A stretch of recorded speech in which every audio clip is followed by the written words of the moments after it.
para todos. Muchas gracias, Pablito. Buenas tardes para todos. Y vamos a hablar hoy de un tema muy interesante y que cada vez estamos entendiendo un poco más y avanzando en estrategias de diagnóstico temprano, terapéuticas y obviamente mejorando su pronóstico, y es la falla hepática aguda o insuficiencia hepática aguda. Está a cargo de la doctora María Paula Salazar, residente ya de empezando segundo año de cuidado intensivo pediátrico de la Universidad de La Sabana, y que para mí es motivo de gran felicidad presentarla, porque sé que ha trabajado fuertemente en este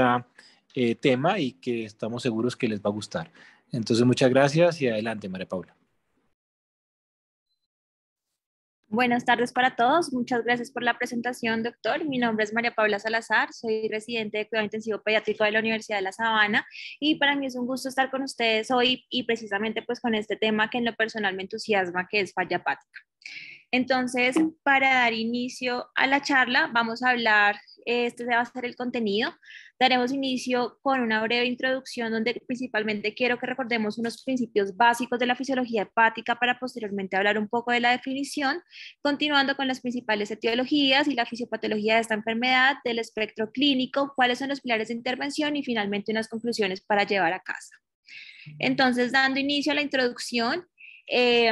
pues todos sabemos que el hígado es el órgano más importante para la regulación de la homeostasis corporal y además es el que se produce la mayoría de los procesos metabólicos. Al nacer, el hígado constituye alrededor del 4% del peso total y al final del crecimiento representa alrededor del 2.5 al 3%. Y recordemos que el flujo sanguíneo va a estar asegurado en un 75% por la vena porta y en un 25% por la arteria hepática, y que para todas sus funciones metabólicas el hígado tiene un alto requerimiento energético, alrededor del 20% del consumo de oxígeno, y muy importante, y es que para que se dé el desarrollo funcional se requiere de una orquestación complicada de cambios de las enzimas hepáticas y de las rutas metabólicas que van a dar como resultado la capacidad madura para llevar a cabo lo que va a ser el metabolismo, la biotransformación y el transporte, y ese es un pequeño dato plus de por qué los niños menores de 3 años son los que presentan mayor incidencia de falla hepática. Por lo tanto, si tenemos en cuenta lo anterior, pues las principales funciones hepáticas se pueden resumir de la siguiente manera. 1. Selección y procesamiento y desintoxicación de sustancias. 2. Homeostasis de glucosa, aminoácidos y lípidos. 3. Síntesis de proteínas plasmáticas. 4. Síntesis de urea y detoxificación del ion amonio. La función exocrina, que pues corresponde a la síntesis de sales biliares, que también funciona como excreción de solutos y de tóxicos, y degradación de hemoglobina y de excreción de bilirrubina. Pero entonces vamos a hablar un poco de las características anatomofuncionales del hígado. Y el hígado se puede clasificar como dos órganos interdependientes con un suministro de sangre aferente dual. Y para entender lo anterior, quiero que nos enfoquemos en el diagrama a la izquierda, que va a ser un lóbulo hepático, donde vemos que las placas de los hepatocitos se van a disponer radialmente alrededor de una vena central, y las ramas de la vena porta y la arteria hepática se van a situar como tal en la periferia y forman lo que se conoce como la tríada portal junto con el conducto biliar. Y esta sangre de la vena porta y la arteria hepática se va a filtrar alrededor de los hepatocitos por medio de lo que conocemos como los sinusoides, antes de drenar a la vena central. Entonces, ¿cuáles son estos dos órganos muy importantes, pero que están a nivel del hígado? Uno va a ser el árbol biliar, que va a estar irrigado por sangre arterial, y este flujo va a estar regulado por la presión sistémica y la resistencia intrahepática, y además va a estar revestido por una sola capa de células epiteliales que se conoce como colangiocitos, que van a estar bajo un control hormonal y neuronal. El otro órgano muy importante va a ser el parénquima hepático, que corresponde casi al 80% de lo que va a ser el peso total del hígado, que depende principalmente del flujo portal. Recordemos que es un sistema de baja presión y con sangre parcialmente desoxigenada, pero que es muy rica en productos bacterianos intestinales y hormonas pancreáticas, y de ahí vamos a ver cómo se da todo el metabolismo de los macronutrientes a nivel hepático. Y no menos importante y muy importante, porque también constituye todo lo que va a ser la respuesta inmune, son los sinusoides hepáticos, donde se van a estar localizadas las células endoteliales y las células de Kupffer, que van a eliminar partículas, antígenos y van a regular como tal todo lo que va a ser pues la respuesta inmunitaria. Entonces vamos a dar inicio con la estructura elemental, que va a ser el lobulillo hepático. El lobulillo hepático que es la imagen que vamos a ver hacia la izquierda, donde vamos a ver que los hepatocitos se van a encontrar alrededor de la vena central recibiendo el flujo sanguíneo de los sinusoides. En paralelo a los sinusoides vamos a encontrar lo que va a ser los canales biliares, que por el contrario van a tener un flujo opuesto que va a llegar al conducto biliar finalmente, perdón, el conducto biliar finalmente y al árbol biliar principal. La composición celular del lóbulo es 60 al 70% principalmente hepatocitos, pero del 30 al 40% también tenemos células que no son parenquimatosas, principalmente ¿cuáles? Las células endoteliales, que fue las que yo les mencioné previamente, que poseen unas fenestraciones alrededor de 100 nanómetros que favorecen el paso de moléculas, las células de Kupffer, que son macrófagos especializados con funciones muy importantes como fagocitosis, defensa inmune, respuesta inflamatoria, liberación de citoquinas, las células estrelladas, que corresponden en menor medida como del 5 al 8% de las células hepáticas, que están localizadas a nivel perisinusoidal, pues que van a contener altos niveles de lípidos y vitamina A, que son muy importantes ya cuando se va a dar la cicatrización a nivel hepático después de una noxa, y las natural killer, que pues van a estar actuando contra células que estén ya pues infectadas, ya sea con virus o bacterias. Pero no es solamente eso, sino que uno puede, según la composición y según la posición, darse cuenta que los hepatocitos tienen diferentes funciones y esto va a estar de acuerdo principalmente a la posición en la que se encuentran a nivel del lobulillo. Entonces, en la zona del acino, si podemos la imagen A, vamos a ver el lobulillo clásico que va a incluir todos los hepatocitos que van a estar drenados por una única vena central. En cada esquina del hexágono que estamos viendo acá, vamos a encontrar las triadas compuestas por las ramas de la arteria hepática, la vena portal y el conducto biliar. Y vamos a ver aquí en la imagen B el lobulillo portal, donde nosotros vamos a ver que incluye todos los hepatocitos que van a estar drenados por el conducto biliar. Y finalmente vamos a encontrar el acino portal, que se enfatiza principalmente en lo que va a ser la irrigación arterial a nivel de los hepatocitos y por tanto del gradiente de oxigenación. Y esto es muy importante hablarlo por varias razones, porque aquí vamos a encontrar la diferenciación entre la zona 1, que va a ser la zona más oxigenada, la zona 2 y la zona 3, que pues claramente por medio del flujo y la distancia, la zona menos oxigenada. Pero ¿por qué esto es importante? Y es que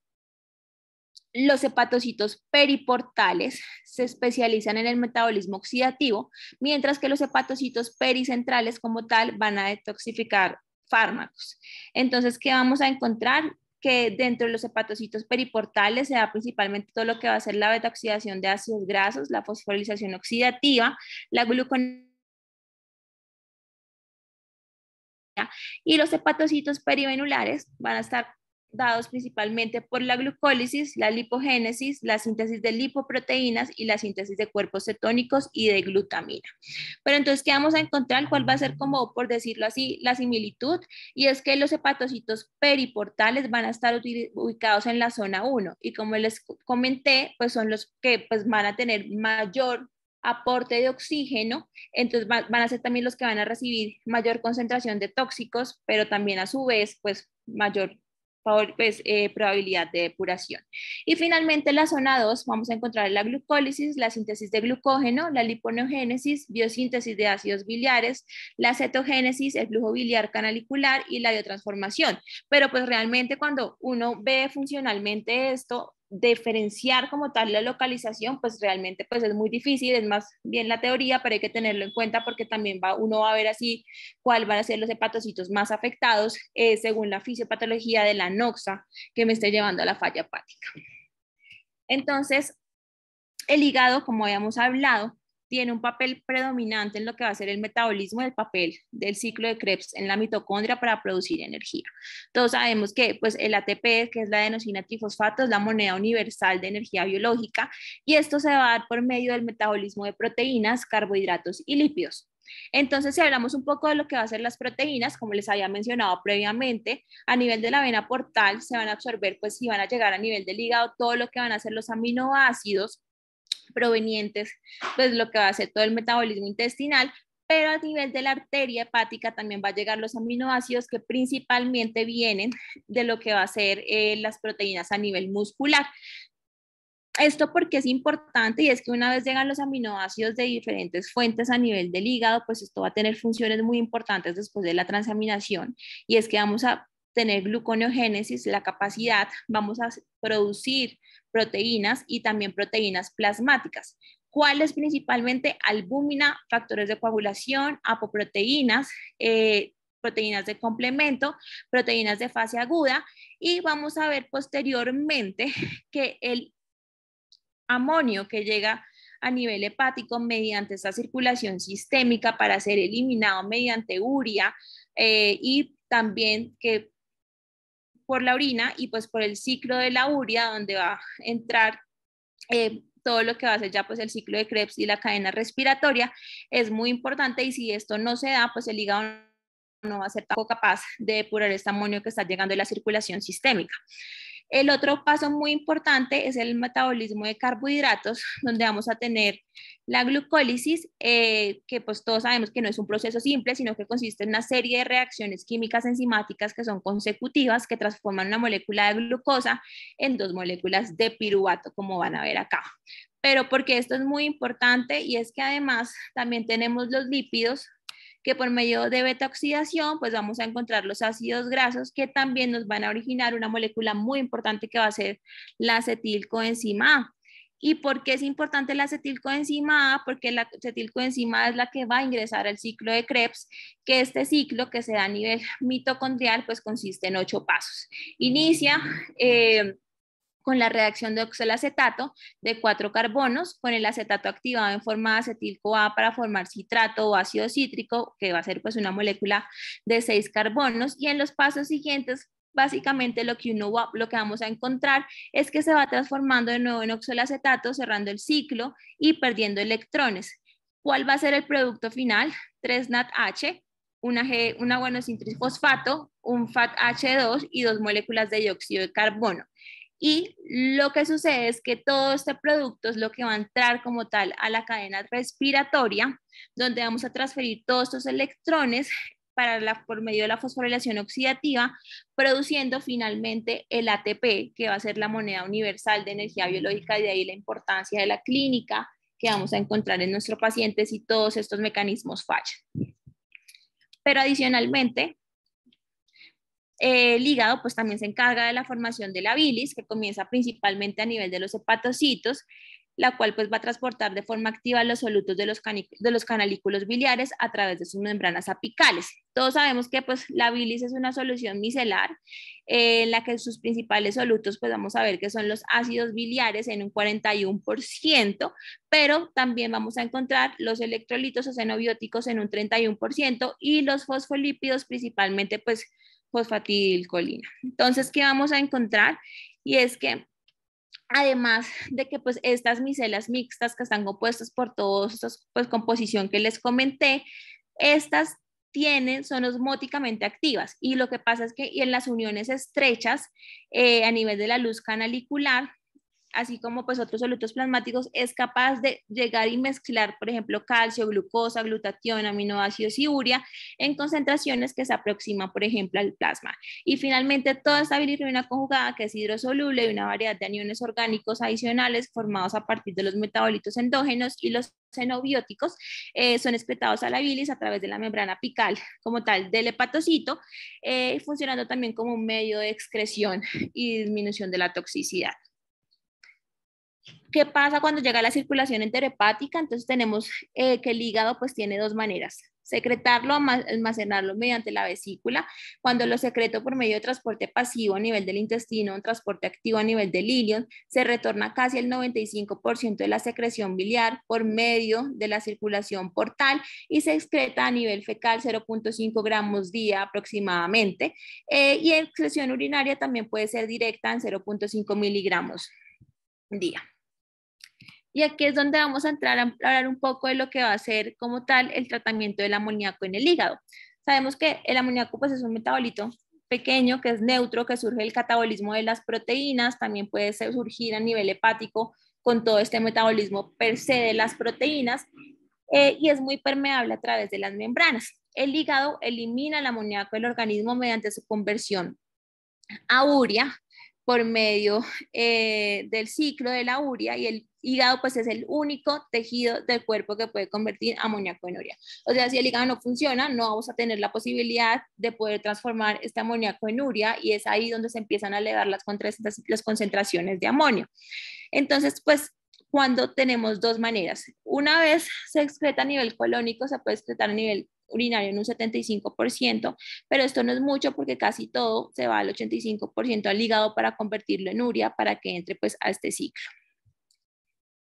Entonces, ya hablando y dando pues unos conceptos básicos de cómo funciona fisiopatológicamente el hígado, vamos a hablar de la definición de falla hepática. Entonces, ¿cómo vamos a definir falla hepática? Esta falla hepática es un síndrome clínico que es infrecuente, que es rápidamente progresivo y que se caracteriza por una pérdida masiva del parénquima hepático, donde yo voy a tener tres pilares fundamentales: evidencia bioquímica de la lesión hepática en ausencia de hepatopatía crónica conocida, una coagulopatía persistente pese a la administración de vitamina K. Y aquí ya vamos a hablar lo que van a ser pues, los marcadores bioquímicos, como el tiempo de protrombina mayor a 15 segundos o un NR entre 1.5 y 1.9 más encefalopatía, cualquier grado de encefalopatía. Lo que sucede es que en los niños pues diagnosticar encefalopatía no es tan fácil como uno lo diagnostica en los adultos. En los niños incluso pues la alteración en el sueño es una de las síntomas predominantes que nos pueden estar hablando de encefalopatía, y si uno no tiene la experticia clínica como la sospecha, puede darla por, o sea, puede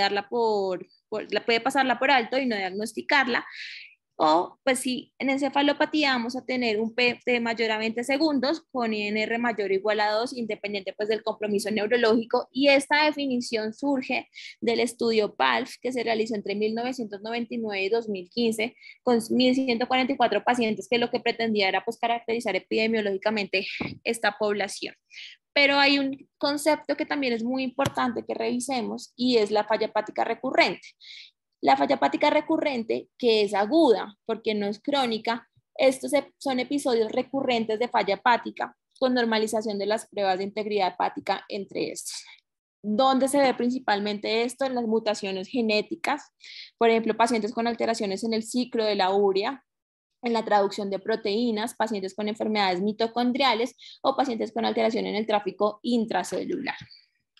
Ya teniendo la definición, pues vamos a hablar un poco de lo que va a ser la etiología y la fisiopatología de esta enfermedad. Entonces, como habíamos hablado, pues la falla hepática aguda, con frecuencia pues su incidencia y prevalencia es desconocida, tiene una evolución rápida con afectación multisistémica con alta mortalidad, y es mucho más frecuente en neonatos y lactantes. Digamos que en niños el 37% de los casos son en menores de 3 años y el 12% de los trasplantes hepáticos son debidos a falla hepática aguda en la población pediátrica. El estudio PALF, que duró pues aproximadamente una década, como lo mencioné anteriormente, documentó las principales causas de falla hepática según el grupo etario. Entonces clasificó a estos pacientes entre 0 a 3 meses, 3 meses a 3 años y 4 años a 17 años. Que encontramos que en neonatos es mucho más frecuente que se dé falla hepática por infección por virus del herpes simple tipo 1 y 2, patologías metabólicas, principalmente galactosemia, que hay que sospecharla, o las inmunomediadas, que en este grupo etario vendría siendo la enfermedad hepática gestacional autoinmune. Ya cuando tenemos pacientes entre los 3 meses a 3 años, va cambiando un poco. Vienen siendo las infecciones, pero aquí vamos a encontrar principalmente y con mayor frecuencia enfermedades metabólicas como las mitocondriales, la tirosinemia tipo 1 y las inmunomediadas, que vendrían siendo la hepatitis autoinmune. Ya lo que va a ser niños y adolescentes, encontramos que las infecciones sigue siendo una de las causas, menos frecuente, pero sigue siéndolo. Pero acá encontramos que viene liderando la intoxicación por acetaminofén, la hepatitis autoinmune, cuando yo estoy hablando de una etiología inmunomediada, y dentro de las metabólicas, la enfermedad de Wilson. Indeterminada en el 42% de los casos, pero es que realmente uno va a ver, y es que puede que no esté bien estudiada, con causas de difícil identificación, como son las enfermedades metabólicas hepáticas no conocidas, las mutaciones de novo, las enfermedades autoinmunes, las infecciones virales, o pues tiene una rápida recuperación que no alcanza uno pues a diagnosticarlas cuando les llega a la UCI. Entonces, de ahí la importancia de incorporar test diagnósticos que estén dirigidos según la edad, lo que va a hacer que disminuya a su vez pues, la el diagnóstico de una falla hepática indeterminada y la necesidad de trasplante sin aumentar la mortalidad. Entonces, ¿qué vamos a encontrar? En cuanto a la etiología, esta es una revisión sistemática de niños entre 0 a 22 años que se realizó entre 1997 y el año 2019, que pretendía, según la edad y el estado pues, socioeconómico, hablando de países desarrollados y países en vías de desarrollo, ¿cuál era la prevalencia? Se encontraron en total 32 artículos que incluían 2.982 pacientes dentro pues, de los países que ellos consideraron no desarrollados o pues en vía de desarrollo. Estaba Argentina, Cuba, India, Turquía y Tailandia, y pues ya los países desarrollados estamos hablando de Reino Unido, Canadá, Estados Unidos. Y otros países europeos. Entonces, ¿qué encontramos? Que en los países desarrollados, de 2019 pacientes, 70 tenían diagnóstico de falla hepática indeterminada, y si lo comparamos con los países en vías de desarrollo, pues vienen siendo las infecciones las que lideran pues las causas de falla hepática, vendría siendo pues hepatitis A. Indeterminada sigue siendo un segundo puesto con 220 casos de 970, y pues infección no especificada 104. Entonces, según lo anterior, pues se dio este estudio, esta colaboración para aumentar la especificidad diagnóstica de la falla hepática en los pacientes pediátricos. Este es un estudio de cohorte observacional que se realizó en Estados Unidos y Canadá en 10 centros médicos con 658 pacientes entre 1999 y 2014, que correspondió en 3 fases. 3 fases, ¿por qué? Porque en la primera y segunda fase no se incluyó estas recomendaciones para el diagnóstico de falla hepática según la edad, y en la tercera fase ya sí teníamos estas recomendaciones según la edad que sospechar y de acuerdo a lo que yo sospeche qué pedir. Entonces, ¿qué encontramos cuando incorporamos esta pues especificidad diagnóstica? Y si ustedes ven acá, es que el hecho de incorporar test diagnósticos dirigidos según la edad disminuye el porcentaje de falla hepática indeterminada y la necesidad de trasplante sin aumentar la mortalidad. Entonces aquí vamos a encontrar, aquí está este gráfico de barras, está clasificado entre la edad entre menos de 90 días, pacientes entre 91 días y 3 años, y pacientes entre los 4 y 17 años. Entonces, ¿qué encontramos? Que una vez empezó digamos, como la implementación de un diagnóstico dirigido según el grupo etario, según lo que yo sospecho, disminuye francamente lo que va a ser la probabilidad de que yo diagnostique una falla hepática indeterminada, lo que hace que yo pueda ofrecerle un tratamiento adecuado a mi paciente, disminuir incluso la necesidad de trasplante, o pues decir, necesita sí o sí el trasplante hepático. Esto pues viene siendo pues una gráfica muy similar, pero pues quería pues mostrarle como que sí tenía pues evidencia significativa pues el implementar en nuestras unidades estos programas. Pero entonces además también que encontramos, y es que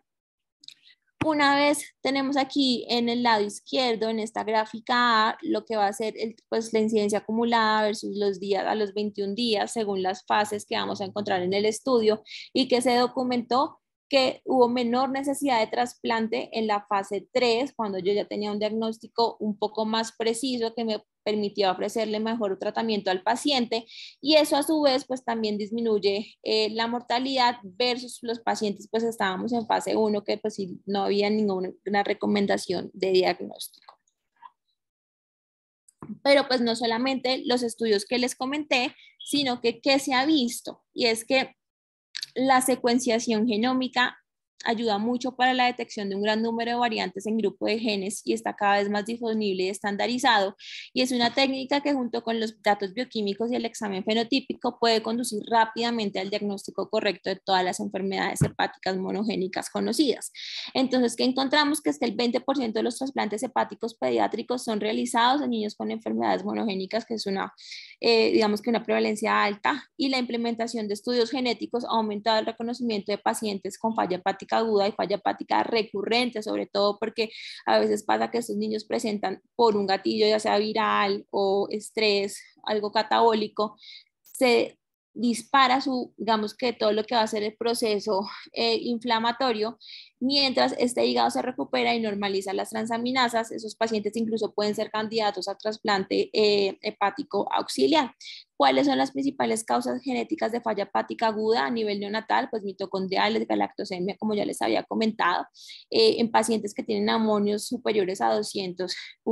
micromoles por litro, alteraciones en el ciclo de la urea, por lo que ya previamente hablamos. Pacientes con lactato mayor a 8, encefalopatía severa, pues uno sospecha en enfermedades mitocondriales, el síndrome de Reye-like, el compromiso pues extrahepático, uno sospecha claramente patología mitocondrial, y pacientes con hipoglicemia o hipoglucemia severa, pues vamos a encontrar principalmente mitocondriales, tirosinemia, galactosemia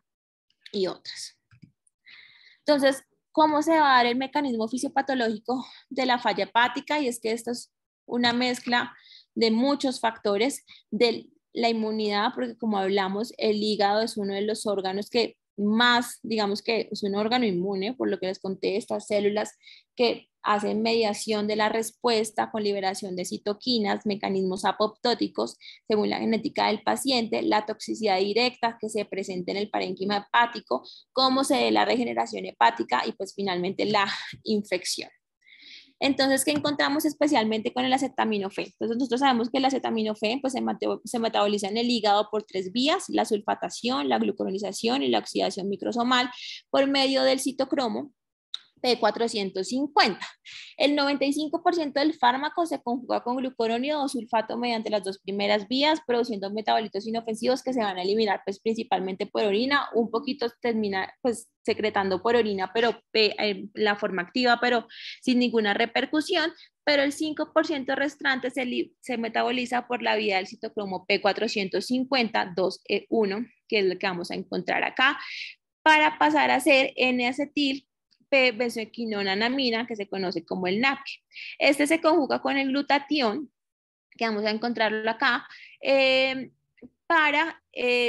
pues, para producir ácido mercaptúrico y cisteína, perdiendo pues lo que va a ser todo lo que va a ser pues su carácter tóxico. Pero ¿qué pasa? Que cuando hay una sobredosificación, pues este mecanismo se satura, hay sobredosis, produce disminución de los depósitos de glutatión hepático y favorece pues sí, el daño hepático. ¿Qué nos genera todo esto? Una depresión del glutatión en el citoplasma, en el retículo endoplasmático y en la mitocondria, llevando a un estrés oxidativo con liberación de radicales libres y disfunción de la beta oxidación, y esto conlleva a su vez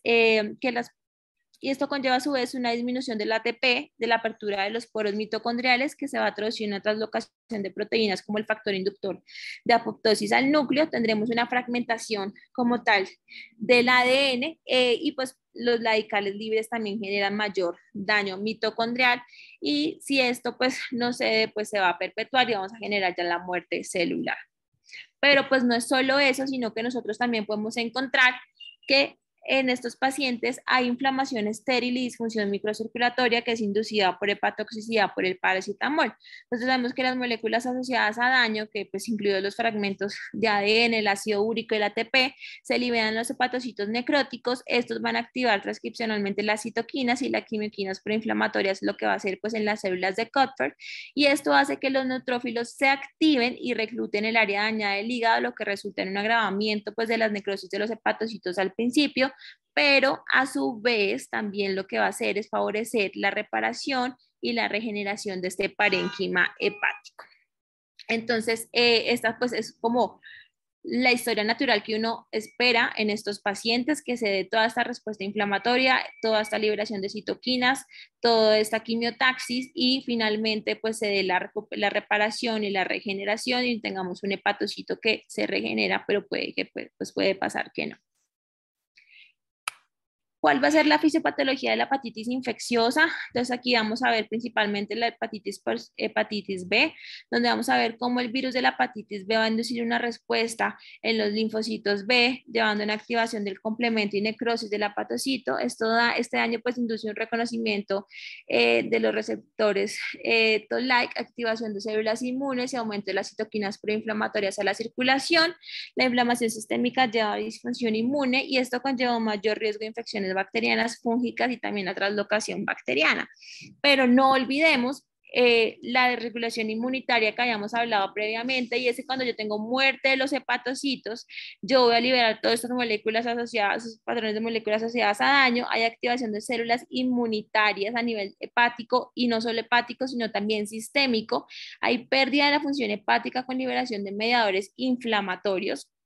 que me van a llevar finalmente a lo que va a ser la encefalopatía hepática, porque la encefalopatía hepática no necesariamente va a ser solamente por amonio, sino que también se da por toda esta respuesta inflamatoria o neuroinflamatoria que se libera en estos pacientes. ¿Qué se ha encontrado? Y es que la sepsis es una causa importante de morbilidad y mortalidad, y el choque séptico se da casi en el 30 al 20% de los pacientes.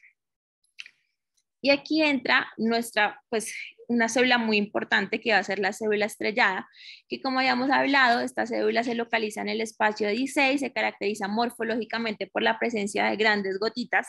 que habíamos hablado, de las grandes gotitas, donde vamos a almacenar vitamina A, y que se ha mostrado, y es que esta célula es capaz de transformarse en miofibroblastos proliferativos, fibrogénicos y contráctiles, por lo cual cuando yo tengo una lesión hepática y activación de esta célula, se da un remodelamiento de la matriz extracelular, producción de citoquinas y el depósito de colágeno tipo 1 que puede conllevar lo que va a ser cirrosis por toda la remodelación a nivel endotelial. Entonces, ya teniendo en cuenta cuáles son los mecanismos fisiopatológicos que pueden generarnos una falla hepática, vamos a hablar del espectro clínico de estos pacientes, y es que principalmente tendremos alteración en todo lo que va a ser el metabolismo de los macronutrientes, carbohidratos, lípidos y proteínas, que me van a llevar a hipoglucemia, hipoalbuminemia, coagulopatía por déficit de la síntesis de factores de coagulación, pero recordemos que no es solamente un estado, digamos que de sangrado per se, sino que también vamos a encontrar que es un estado procoagulante, y de ahí la importancia de tener, digamos que ser más racionales en lo que va a ser el tratamiento con hemoderivados. Pacientes con disfunción inmunológica, si recordamos la formación de complemento y todo lo que va a ser pues esta respuesta inmune. Y además tendremos la alteración en el aclaramiento de toxinas y productos finales del metabolismo, colestasis, hiperamonemia, encefalopatía y lesión renal aguda, y la desregulación inmunológica con sepsis y choque séptico en el 11 al 20% del paciente, y es que esta afectación pues se da a todo nivel, llevando pues a una disfunción orgánica múltiple. Entonces, en cuanto a las complicaciones hemostáticas y trombóticas, nosotros vamos a ver pues que realmente todo esto va a ser multifactorial. Tenemos un estado protrombótico, pero también vamos a tener un estado de sangrado, y lo que vamos a encontrar es que vamos a tener una disminución de lo que van a ser los factores dependientes de vitamina K, es decir, lo recordamos en el 2,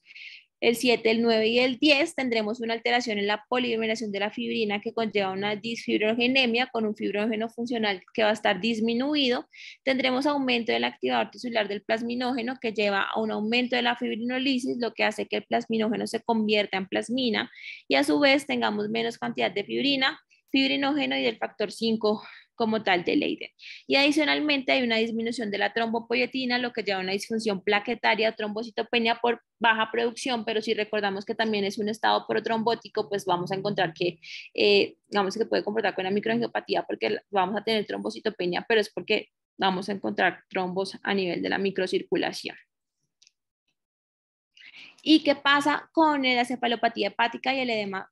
cerebral? Pues esto es una causa multifactorial. Lo que vamos a ver es que una vez las bacterias del colon y las enzimas de la mucosa descomponen la proteína y liberan el amoníaco del intestino, este ingresa a la circulación portal del hígado y se convierte en urea a través del ciclo de la urea, que pues era el concepto que teníamos ya claro. Y en estos casos de insuficiencia hepática, lo que pasa es que el amoníaco se acumula y se desvía hacia la circulación sistémica y produce algo muy importante, y es que el amonio lleva a disfunción neuronal, lo que genera mayor pues, encefalopatía hepática, y el edema cerebral puede ocurrir junto con un rápido aumento en los niveles de amoníaco, particularmente pues, en pacientes que nunca habían tenido ningún tipo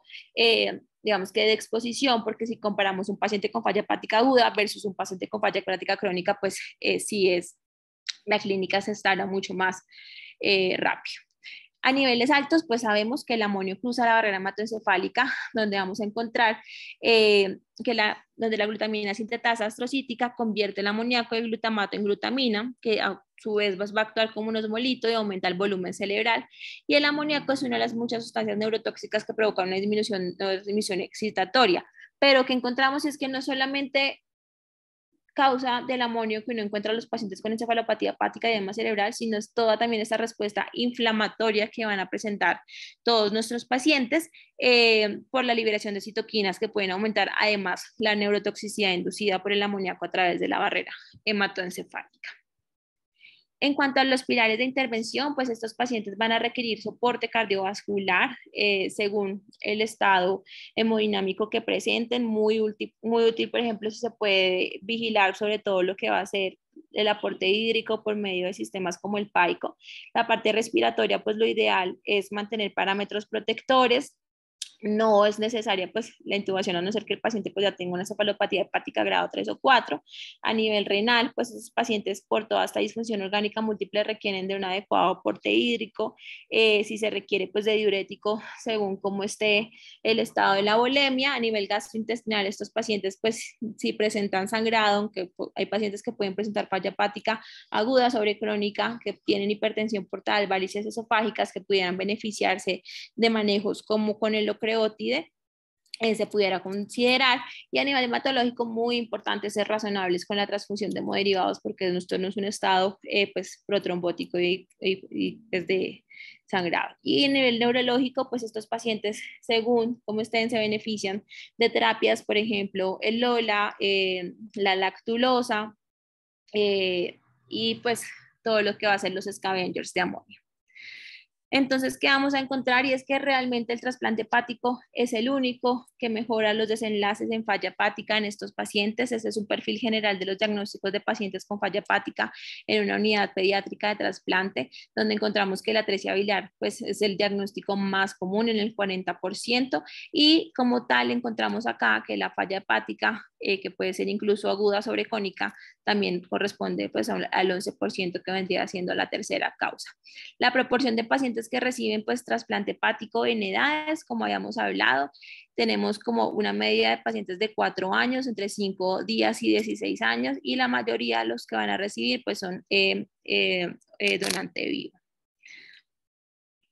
¿Cuáles son? Pueden ser, digamos que los marcadores que digan estos pacientes necesitan ya ser referidos a un centro de trasplante hepático.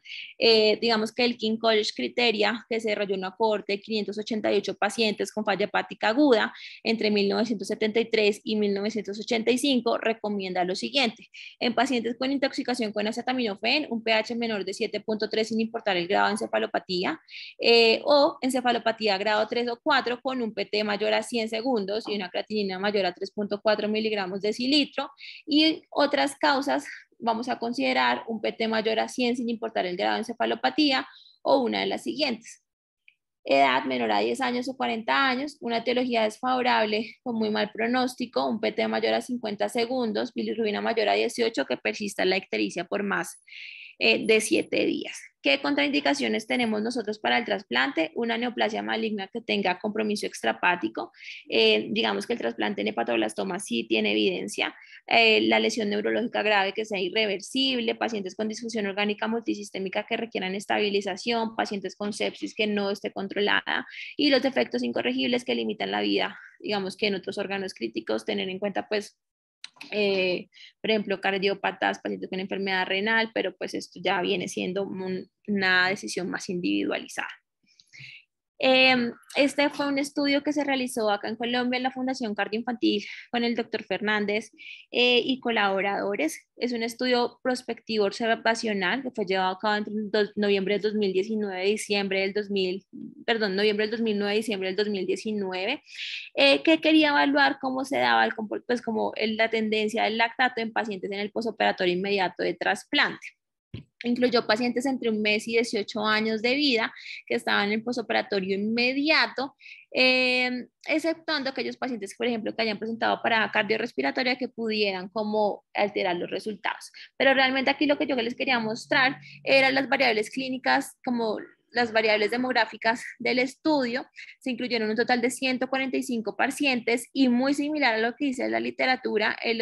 un 82, digamos que 82 pacientes tenían diagnóstico de atresia de vías biliares, 13 pacientes tenían una neoplasia maligna y lo que va a ser pues falla hepática pues fue un 11 pacientes que si lo consideramos con la literatura que habla más o menos de 12%, 7.5% es cercano, entonces estaríamos pues un poco también cerca de lo que se describe a nivel internacional. Y en cuanto a, digamos que los desenlaces de estos pacientes, de acuerdo al tipo de donante, si fuera donante vivo, donante cadavérico, las complicaciones más frecuentes, pues fue, digamos que los desenlaces, complicaciones quirúrgicas, hemoperitoneo, que fueron 25, principalmente en pacientes con donante vivo. Complicaciones del injerto fueron menores 6 con un 4.1%, trombosis arterial o venosa 6.2% y muerte 8.3%. Ya pues para finalizar, unas conclusiones, es una patología grave con un compromiso multisistémico, requiere manejo integral individualizado en UCP que mejora la sobrevida de los pacientes. Se requiere una referencia temprana e inmediata a centro de trasplante hepático, donde tenga la oportunidad de ser atendido por un equipo interdisciplinario. Y el trasplante hepático, pues a la fecha es el único tratamiento definitivo que mejora la supervivencia en pediatría. Esta es una paciente con diagnóstico de falla hepática aguda sobrecrónica que nos llegó a nosotros a la Fundación Cardioinfantil. Son fotos autorizadas por la mamá y esta foto fue 6 meses después del trasplante, con un neurodesarrollo ya muy bueno, ya sostenía la cabeza, estaba con el peso adecuado para su edad, con un muy buen desenlace. Muchísimas gracias.